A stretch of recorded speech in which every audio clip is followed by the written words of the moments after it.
Super excited to be back on location at the general store today, checking in on our good friend Kevin. Want to see what updates he has in his garden and any fall tips he has around garlic. Kevin, super excited to be back on location. This looks like a shrub right here. What is this? This is basil. It's one plant, and all you do is every time it goes to bud, snip the buds off the top, and that will double and become bushier and bushier and bushier over time. Kev, now, do you have any tips for these tomatoes? They're gigantic, and you have so many of them. How do you keep these plants groomed? You're keeping a lot of rot off the bottom. I don't notice any rot.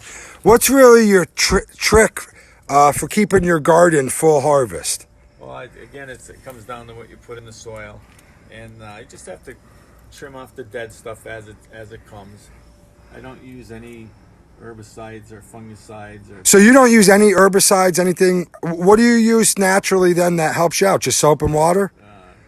Preventative maintenance with watering in the morning and flipping the dead stuff off as it comes before it spreads. Now, Kev, do you ever get rodents in your garden? Because I'm noticing you have a full harvest here, and it doesn't look like you get anything in the garden. Is it all fenced off? Well, it's all fenced off, and I pretty much don't have anything coming through here. But once in a while, there'll be something chewing on a tomato or a cucumber or a pepper, and I don't know what it is, if it's a squirrel or... Well, I notice your peppers are shaking right now. Is you got something in there now, or what the hell's going on over there? I don't know what's going on. Mangia! It's the garden guinea! Oh my, get the gun! If you remember Kevin's first video, this is actually a tomato that grew through the cracks, and it did produce tomatoes. Unbelievable. Great job, Kev. The garden guinea has something to say. The only way I can harvest other people's gardens, of course, is with my Cutco gardening tools. Cutco, American made, lasts forever. Doc, we're on location, obviously, and we're in Kevin's pepper patch. We get a ton of calls about peppers. What's some of the do's and don'ts for peppers and the different colors? Are they all green? Here's what happens. They all start green. If you want to come over here, we have the long Italian frying peppers. Look at the size of some of these guys, all right? And again, they're green. You leave them on long enough, they may catch an orange tint. Eventually, they may turn red. Speaking of which, look at the bell peppers. Wow. Monster green, but look at down here. As they turn color, they get sweeter. So the bell will actually get sweeter. Exactly. This doesn't get hotter. No. But it'll actually start off green. Now, Kevin, have you seen this pepper change any colors, the frying peppers? Because I never have. Completely red, orange, or a combination of all three. And do these get sweeter? Because my grandfather just fried them green. I truly never saw them. It's just like that, but if you let them turn color, they are much sweeter. So, Kevin, we went through the sweet peppers. What about hot? Do they stay green, or do they actually change colors? They all start green, but they end up turning red, especially the long hots. Oh, they do? The cherry peppers, they all start green. So this was actually a green pepper to start. And just like these. Oh, wow. They're green and they turn red. So someone shouldn't be worried if that's what a pepper looks like, because that's just changing color, right? That's it. It's not rotted. It's not bad. So anybody that thinks their pepper's actually rotting, it could be just in the transition phase of getting hotter or sweeter. Kevin has a nice couple transitions here for you guys to look at and to know in your own garden if they're doing good or bad. Kevin, I'm so excited that we caught you during the pepper run in Northeast PA. Look at these gorgeous varieties of peppers Kevin actually produces. My wife actually loves kale, and she was super excited to see the progress of your kale, and I am too. So I'm going to come around, see how the kale is doing. Oh my God, the garden guinea! Jesus, we can't escape you! Cuz Kevin wanted me to cut back some of the kale. Oh, you're helping Kevin today, huh? I'm always helping. He's my cousin. So what do we got going on here, Doc? Have you seen kale like this? This is a superfood, something I really promote big time. This is, I think, his second cutback. Is this your second cutback? At least the third cutback. Wow, does everybody see how his kale is? I've never even tried kale. It's unbelievable. The reality of it is this is one of the superfoods that's the highest pesticides, but if you could get it natural like this in Kevin's garden, it's a great source for anybody in their daily diet. The beauty about kale is it's one of the superfoods, maybe one of the healthiest things you could eat, but here's the deal. You get it in the store, they treat it with so much pesticides in the field, By the time you get it home, I don't know how much you can clean it to make sure it's good. Grow your own. The reason this kale is so good, it's pesticide free and completely organic. Yeah, you're not using any crap in your garden. There's no Roundup. There's no nothing in here. Pesticide, completely organic, and you can't get any better than that, Joe. And it's made with love. Kevin, thank you for having us back at the general store. One of my funnest parts of coming here is sampling your garden. What Kevin does a great job of is transferring his garden products into processing that he could eat all year round. So, Kevin, what do we have here? I made some habanero pickles. And what did you use from your garden in there? Is that That's the pickles from the garden, the garlic from the garden, and then I also made some hot peach salsa, which is all the peppers, tomatoes, garlic, cilantro. And what is this crazy stuff? I heard Joe Chesna talk about this before. That's the lube, they call it. The lube! It's a jalapeno dip, and you can literally dip anything in it. And I don't. Yeah, all right. I know Chesna. That scared me.